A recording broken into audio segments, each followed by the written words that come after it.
Get it straight, Buster. I'm not here to say please. I'm here to tell you what to do. And if self-preservation is an instinct you possess, you better do it, and do it quick. I'm here to help. If my help's not appreciated, then lots of luck, gentlemen.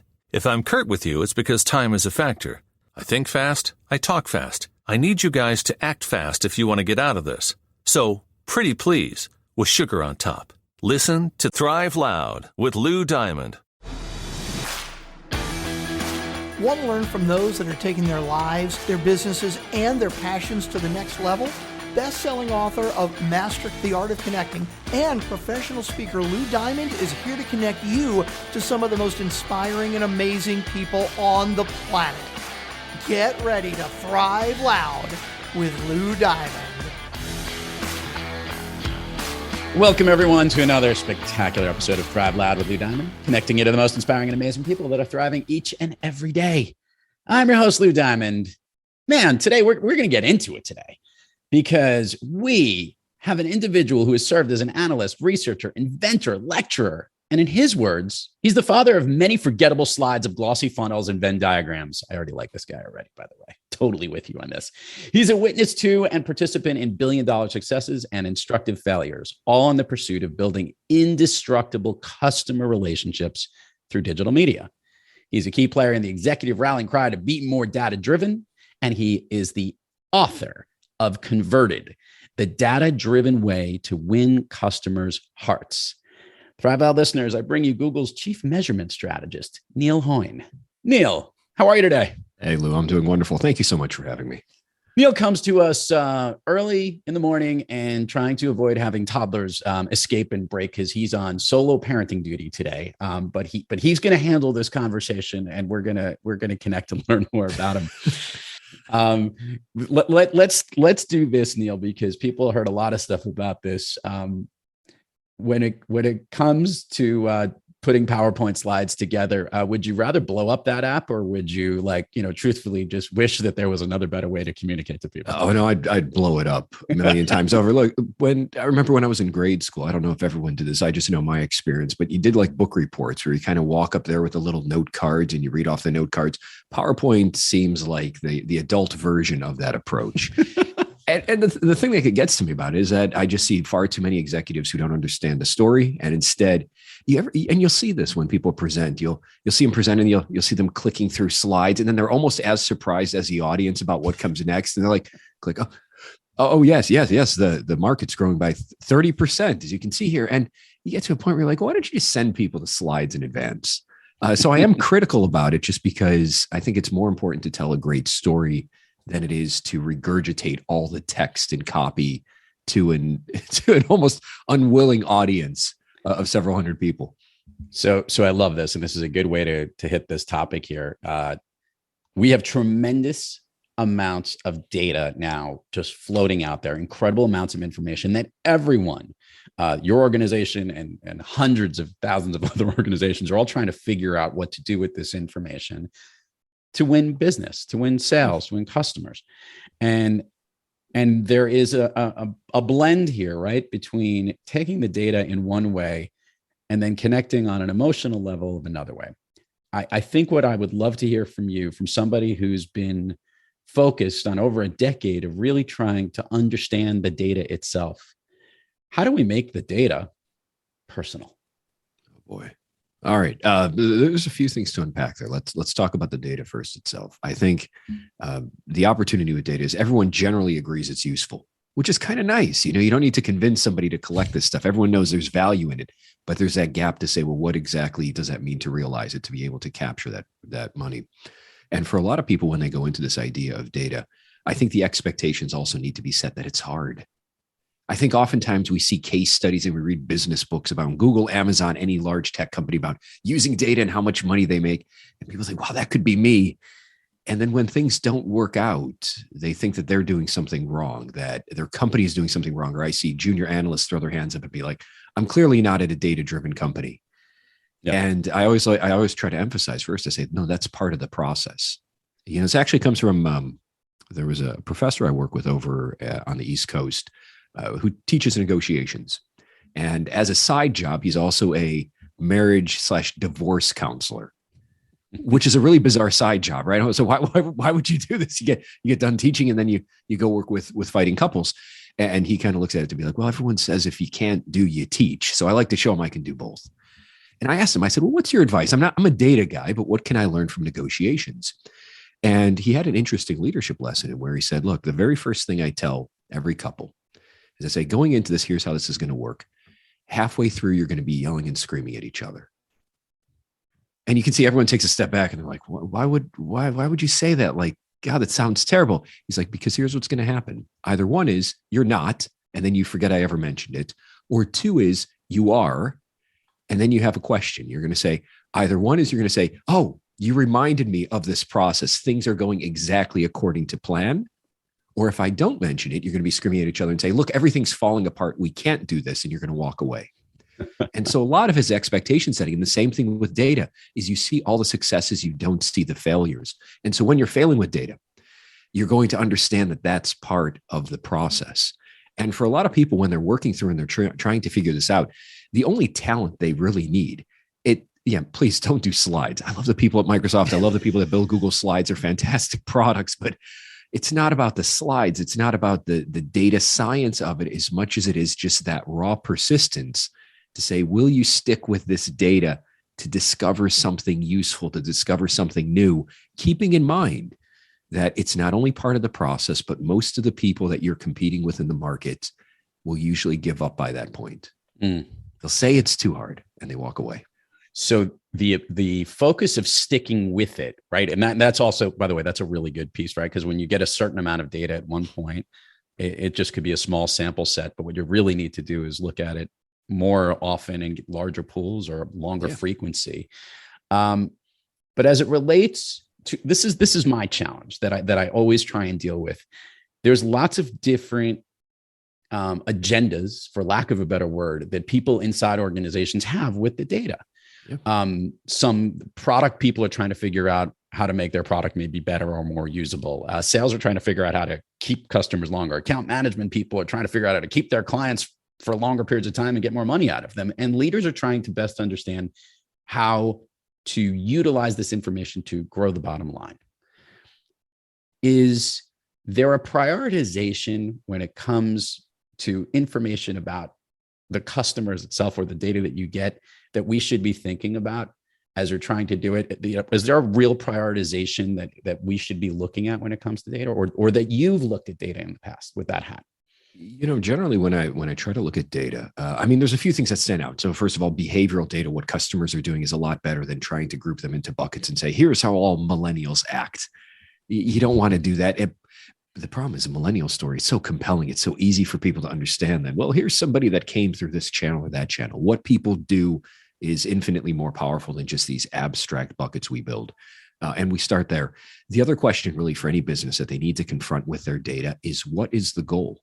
Now, you mentioned some of these before, but oftentimes if you see, for instance, a product manager going through that's presenting data about their product, the question is, what's the intention? To get people excited, to get people to adopt the product. And of course, you're going to take a more critical lens of that. The same thing with sales teams. If sales teams are incentivized by short-term quarterly revenue, then what are they going to do? They're going to go pursue those targets. They're not going to think about the long-term relationship of the business. And you have to look at the data through that lens. A wonderful book I enjoy, How to Lie with Statistics. Not to teach people to be bad actors with the numbers, but to give you a perspective to say, this is how data can be interpreted and molded, sometimes with the most honest of intentions, to fit the story of the person telling it. And so I always go back to that. I say, what is the story that I'm likely being told? In which case the data supporting it, as opposed to saying, oh, here's the data I have. What do I think is happening? Now, with that lens in mind, the challenge that any company has to address is, what are you trying to do? Now, if you're a venture-backed company and they're saying you have to hit this target or you have to hit this metric, that metric is going to be your goal. But if you're free of that and you're saying we just want to grow a business, then you really say, well, what are the appropriate metrics for doing that? How do you view your customers, arguably your most valuable asset in your business, appropriately through that lens of data, so that you're not distorting them to say, well, we're really saying we want to grow customers long-term. Okay. But then why are you treating them like a short-term quota? Doing anything at all costs just to hit your Q3 numbers. And that's where the reality of business confronts what you actually should do. And this is a leadership element where sometimes you need to go outside, and you see occasionally people are bold enough to step into Wall Street, generally when their stock is skyrocketing and everyone's going to buy it anyways, to say, I don't care about your short-term metrics. I want long-term growth. And that's what they go for. But it's really setting that goal and saying, let's be honest with ourselves. If you want to do a short-term goal, I'm fine with it, as long as you're honest to yourself about what you're leaving behind. Mm-hmm. And I'll be specific on one example here. One of the ways that I look at the world is through customer lifetime value. How much is each customer going to be worth? That's my bread and butter when we talk about metrics and understanding. Now, I know when you go to a CFO and they're like, okay, so what are you measuring? I'm measuring the lifetime of what does lifetime mean? Seriously, the lifetime, like 60 years? Yes, the lifetime. Bullshit. I'm not going to be around that long. And then you realize that there's a practical lens. Okay, 3 years, 5 years. But I still will calculate the lifetime value, the full lifetime, and let them know about it, because I want them to know what they're leaving behind. Right. If you're going to make this compromise, if you're going to limit your growth, what aren't you looking at? What are you leaving? And then you can make that decision, but at least you're doing so dispassionately. I learned this a long time ago, Neil. One of my mentors was Jim Taylor, who was the former chief marketing officer of Gateway Computer. And he used to have this thing about brands. And his general point was, he said, the biggest brands out there, Mercedes, IBM, Tiffany's, they should be paying their customers every year. His general point was that the loyalty factor, the cost of losing a customer was so significant that what they realized is once they had a customer, they should incent them, maybe give them better deals on the cars, or literally keep them as customers, because it was that loyalty that they needed to deliver to. And this is where I want to go to here. That was a really good theory, because your lifetime theory of the CFO looking at 60 years of the life of a client is what all the marketers really dream about. But obviously we're in a very short, data-driven, focused, everyone's got a short attention span theater, and they're always willing to try different things.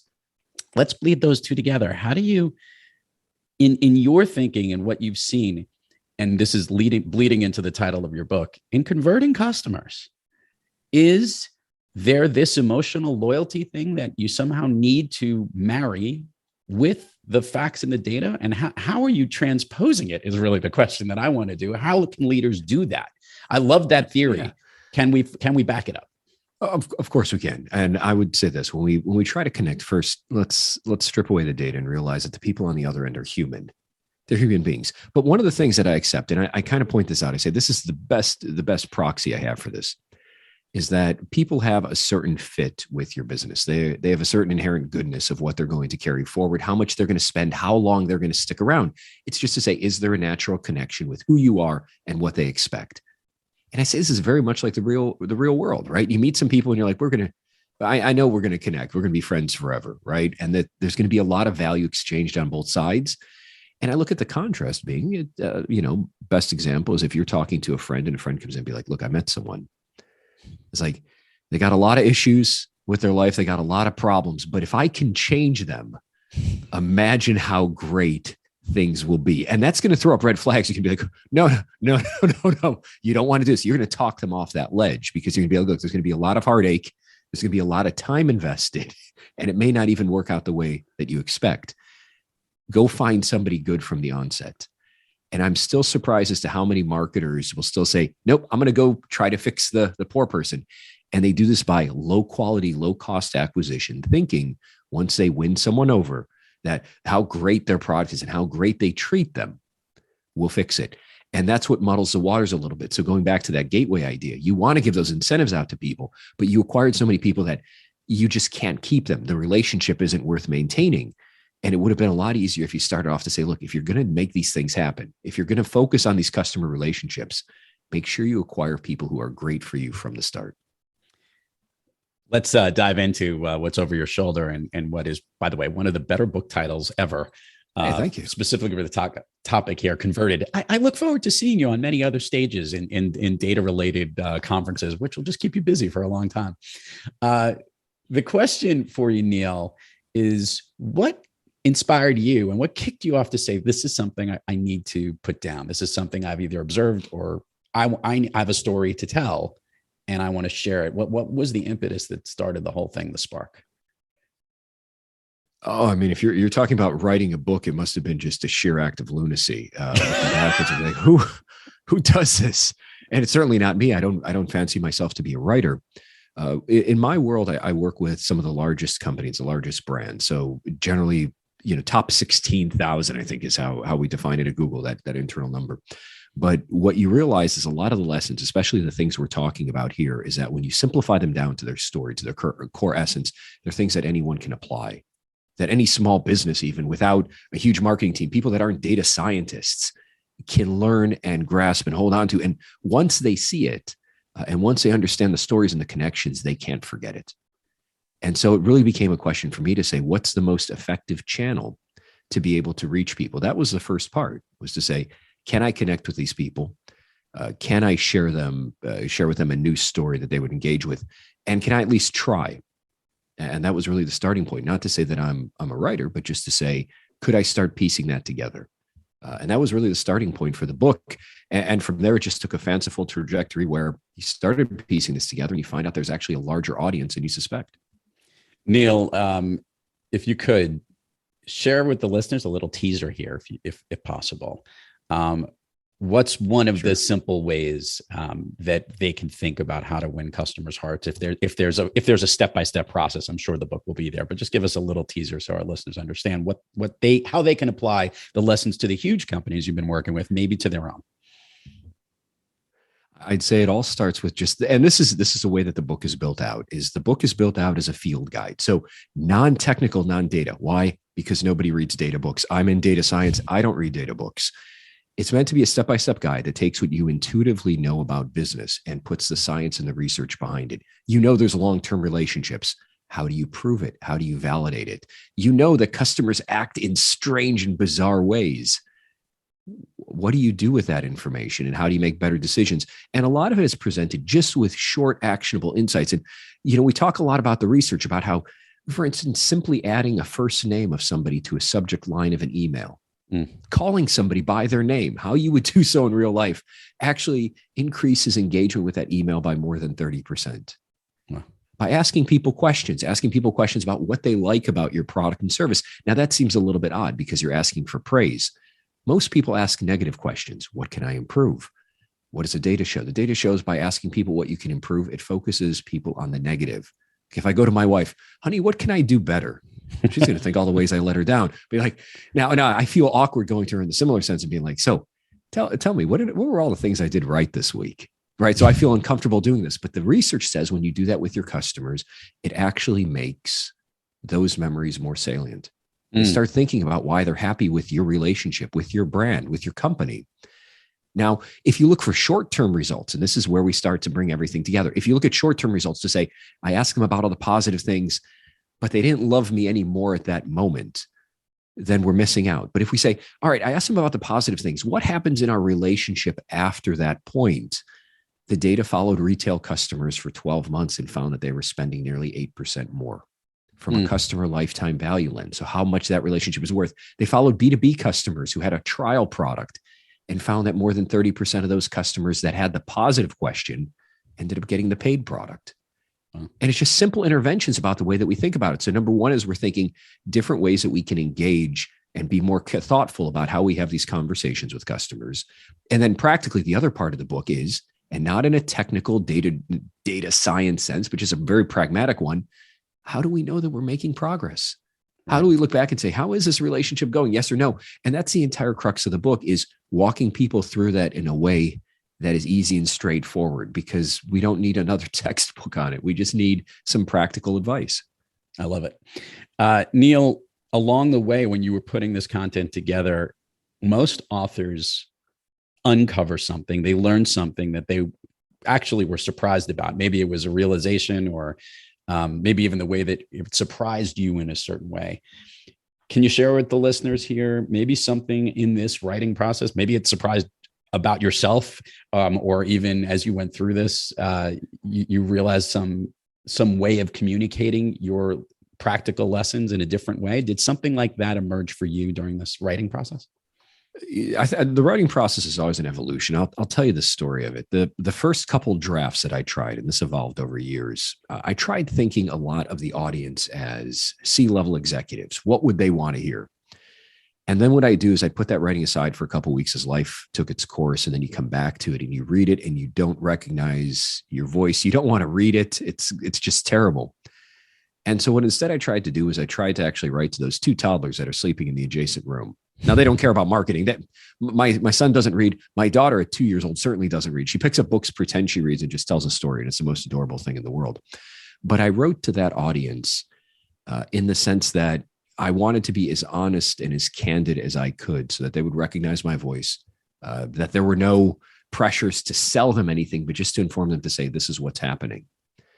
And when you write, and then when you pick your audience very carefully, and this is what I learned from it, that it changes the way that you approach the problem and the mindset. You're not trying to impress a particular group. You're not trying to forward an agenda. And that's actually something that I've learned from the writing process, and not only led to a better quality book. It was originally, I was just going to put it online, and I ended up selling to a publisher in like 3 days. But it's also helped my storytelling in a sense to say, when you're looking at an audience, are you saying, my audience is a whole bunch of, mid-market executives that are selling in this vertical? Or are you saying, my audience is really a whole bunch of people who may have better things to do, but, are struggling with their business, that are trying to look for some type of advice, somebody to help them, somebody to inspire them. And when you start thinking about your audience in a much more human lens, then your reaction is entirely different. The stories you tell can be more empathetic. And it's just changed the way that I look at data. Is that, sometimes, I want to convince somebody to do X or Y. And instead saying, no, really, what are the problems and challenges they're having? And how can this data play a small role in addressing those challenges? Neil, to your point earlier about how important it is to communicate in that positive tone in some of your messaging, to not, unveil or get people thinking about the negative side, how much of what's in Converted talks about what not to do versus maybe what you should do as a best way to convert your customers? I'm not sure. There are points where we said, don't do this. There is some of that explicit guidance. I'll tell you that the book actually started, when I wrote it, I actually just shared some of the more honest and interesting stories of my career. And I'll tell you, a lot of them were failures, not necessarily on my part, but failures that I observed of other companies, until I realized that similar to that, the kind of comments I had earlier on about how messy the space can be, you realize that you really learn a lot more in your life from understanding these failures than you do from successes. Yep. Successes are generally like, they're overly promotional. Company A used software B, and look how much their revenue went up. And then you get that same software and your revenue doesn't go up, and you're like, I screwed up. I did something wrong. Why can't I be like this company? And so a lot of the stories that were initially were failures that we could learn from. And as I started writing these lessons, what I actually found out was that the response to these lessons was overwhelmingly positive. I thought people would be down, be like, wow, this company lost money and that company lost money. But they really saw a lot of lessons in their own life to say, I wish somebody would have told me this. Yeah. And so you kind of look at it to see kind of the happiness is that here were companies that were really struggling to make these types of changes, to be more data driven, to connect better with their customers. And instead, what you get is that broader sense, very much like presenting to an audience. You now get readers saying, I can empathize with this person because this is happening to me. Yeah. And if they know it's expected, then they know to push through and realize that that's the difference between success or failure. Not getting it right initially, but being able to say, here's some adversity in trying to make this transformation. The only solution is that I just push through, and that turns it into a positive story in the end. When professional baseball player and Hall of Famer Wade Boggs was interviewed about some of the successes in his career, videotapes of his games started to come out, and he would study them, but he wouldn't study the hits. He would study the misses. He would study why he struck out, why he missed, what he fouled off on. He never looked at the ones that he did the right thing. He was trying to figure out what he did on the wrong thing. And I think a lot of people, they're too focused on the other piece. I always look at that. I want to peel the layers back a little bit on you, Neil, and understand kind of, we're trying to decode your superpower here, which I know you have so many of them, including speaking in a quiet voice so you don't wake the toddlers. Neil, here's the question. You just went through this process of writing this book. You have spent a career really getting into the nooks and crannies and understanding data. You present, you speak, you probably lead a team and overview things. Which hat does Neil Hoyne like to wear the most? Oh boy, I love managing teams. I love doing the parenting thing. I've learned to love doing the writing thing. It took some time.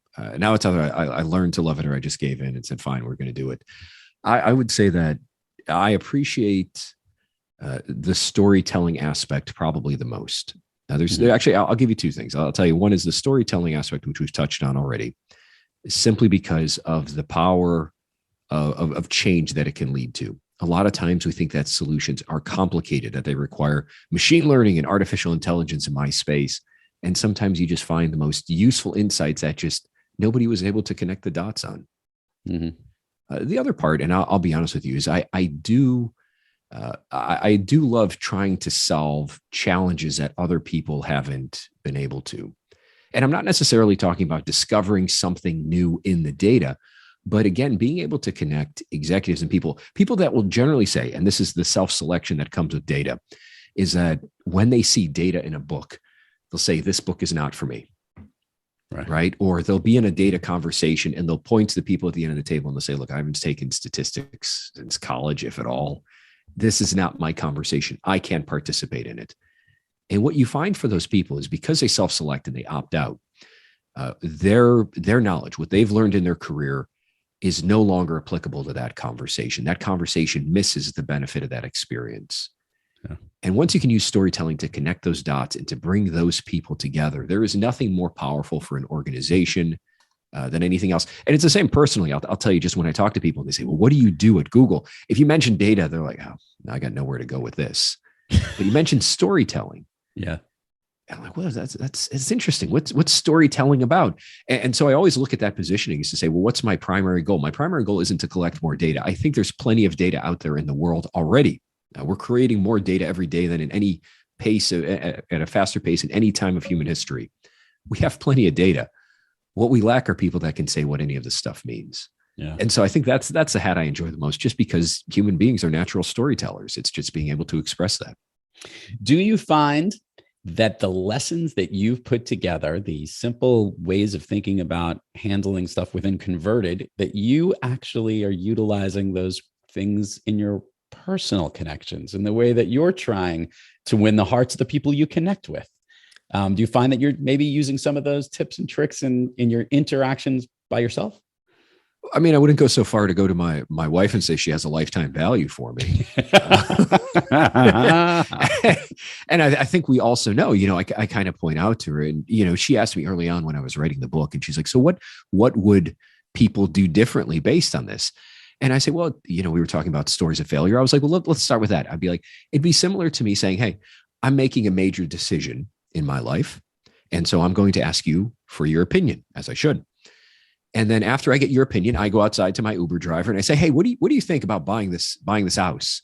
And then I take those insights and I average them together. I'd be like, oh, you said this, and the Uber driver says that, so we're going to say we're doing the middle. And she'd be like, I'd be insulted by this. And I'd be like, well, that's what businesses do every day. Every test that they run, they're going to say, let's take the poor customers who are never going to come back, never buy a product, or only buy things on deep discount, and our very best customers who are going to keep our business afloat. And we're just going to group them all together and average them. And you realize how counterintuitive that is. So I'd say I actually learn more from my personal life than I do and applying it to business than the other way around, in the sense that when one of the groups I love working with restaurateurs, because you see small businesses oftentimes who have a very high commitment to their customer experience, who are working with a little bit of data. They're not data scientists often, but to see how they apply it. And it's just the most remarkable thing, because they're trying to figure out how they apply the same type of service they could for one-to-one to one-to-many, and the lessons and the compromises they make, and then bringing that back to digital and saying, well, what are you doing to service and to build this experience for your customers? And you just see so much opportunity with it. So it's oftentimes the real world more informs what's happening in digital, where we've started to look at everything through a data lens than the other way around. I love that. I love asking guests this question, Neil. I want to see where this goes. Look, you've been thriving in your career, obviously at Google, and now as an author and a communicator and a storyteller, which means on most days you're thriving. But we all have days when we're not quite kicking on all cylinders. We're a little off our game. Those toddlers woke up and you're the only parent running around and nothing seems to be going right and they're breaking everything. Yeah, we call that yesterday. Yes. Yeah, yesterday, exactly. On those days that you're having trouble thriving, what practice do you seek, or maybe which individual do you seek out to get yourself back on the thriving track? The way that I tend to look at it, everyone has their own approach. Everyone has their own support systems. The way that I tend to look at everything is even that failure is part of the process. It's just, if you're not failing, then I start to become a little bit concerned. Now, it's not to say that I'm something goes wrong and I sit back with a smile on my face and be like, I'm glad all the dishes are broken today. Or, my daughter has a thing where she just puts stickers on everything in the house. And then you're going around peeling off 100 stickers off windows and everything. Just what a terrible day. But it's part of the process and it's part of the fun. And what I realize is that there's no escaping it. Everyone's going to have those moments, those times. I'll tell you a little bit of a personal story with this. I'm at Google now, and a lot of people are like, Google's hiring practice is so great that they hired you and you've had such a great career. And then I kind of mentioned to them that, my process for getting into Google was nearly 36 applications. I think maybe 37, which means I have 35 rejections from Google, where each time they send me a note, it's like, hey, here's a shot at a great job that I could have. And no, it didn't work out. And you push through that. And I think about that, and I actually keep all the job rejections that I received over the years, especially because I graduated from UCLA for my master's in 2009, which was not a great economy for anybody. And I keep all those rejections handy, not because I try to look how great the victory was or how wrong these people were, but just to realize that processes, life is imperfect. Hiring people is one of the hardest things we do. And I always think about that. I say, there's very little data that I've seen, at least on the Google side, that says that people have a demonstrated ability to hire consistently great people. You hire some good people, you hire some poor people, but it's always that pursuit of saying, look, things are imperfect. Your goal in life is just to be slightly better than the people you're competing with, if you look at it in that lens. And so I look at it, well, what would most people do? If most people would give up and say, this is a terrible day, then success isn't defined by getting everything perfect. Success is only about pursuing and taking that additional step past what you think everybody else will do. That is enough. And the same thing for all those people that are out there in digital marketing. They oftentimes say, hey, we have to get perfect data and run perfect tests. And it's online marketing business is a competition where you just need to be better than the alternatives out there. You don't need to have the perfect product or the perfect message. You just need to be 1% better than the people you're competing with. And then when you start to, it takes off a little bit of pressure because you can still get things wrong. But as long as you're still making I like that story. It's like, well, it's like if you're a camper, you don't need to outrun a bear. You just need to be faster than the other campers. Right. And that's all I look at it as. Is to be like, look, just keep going. You're going to fall down, but so are the other people running. And your goal is just to get up and to keep going and to have the confidence that bear's not going to catch you in the end. And that's kind of what pushes me forward. Neil, in the history of Thrive Loud, we have never had that analysis of the mauled camper be related to what makes people thrive. Yeah, just I know. Be a little bit better, a little faster. I know. I'll tell you when I tell that story in my head, I'm picturing cartoons. Yes, I'm picturing like that one DiCaprio movie where there's an actual bear mauling him. It's like, right. No, that's not the competition. I'm really thinking like cartoons running around from an animated bear. Oh my goodness. Let's do the admin part of the show, Neil. Share with the listeners all the places people can learn about you, where they can learn about Converted. We will put it in the show notes, but it gets more engagement when they hear it from you. Well, I mean, the easiest way, what is it? Like 80% of book volume goes through Amazon. So you can certainly search for Converted. The big yellow book cover will come up. That's the easiest way. Now, if you want to go a little bit deeper, the book, one of the things I did with the book to avoid all the technical jargon that could come with data and analytics was I tucked everything into a toolkit on the website. Website also has an excerpt of the book you can download. That you can find at convertedbook.com. If you want to connect with me, I'm on Twitter and I'm on a variety of social media outlets, but LinkedIn tends to be the best. So if you look at my name on LinkedIn, I'll pop up. And that's also the easiest way. If you have questions or you want to message me or share your stories I certainly welcome that, and I enjoy it as well. Neil, we've been having fun since the very beginning, but permission to go down Fun Street with me here on the back half of this episode. Go ahead. All right. Can you share with the listeners what you shared with me was one of your all-time favorite movies? All-time favorite movies, 2001: Space Odyssey. Why does that movie connect so much with you? It just connects with me almost on a visceral level. I just remember when I was younger watching it with my dad. It was not a movie my mom was interested in, so we had to wait till she was out of town, and then we watched 2001, then later 2010. Right. And it just connects with me just because of the storytelling elements, how unique the movie is in the development of the story, how it manages time, how it manages expectations. At some point, not making any sense to me, especially as it's like a pre-adolescent. But it just sits in my head because I look at it in terms of what could be with storytelling. And the older I get, the more I appreciate it, because as you listen to whether it's movies, music, presentations, you see everything generally fits a formula. Yeah. And so the things that always stand out to me, and the reason this movie was one of the earliest examples in my life that I can remember, is it varies from that story to an incredible result. Yeah. And a timeless result at that. And so I always think about that as well when you just carry that forward. Not to say I'm any type of Kubrick when I'm making, presentations or keynotes, but anything that you're doing, the question is to say, are you going to do something that fits a formula that's safe, that everyone responds to, or are you going to try to push that envelope a little bit to try to make something that's truly timeless and memorable? And you always look at that to say, God, I hope in that opportunity I have the chance to do one or two of those types of masterpieces in my life, whatever medium they may take. Love it. And it couldn't be more true. The uniqueness of the way that story itself is told, even just there's so much mystery in the beginning and how to weave it all together.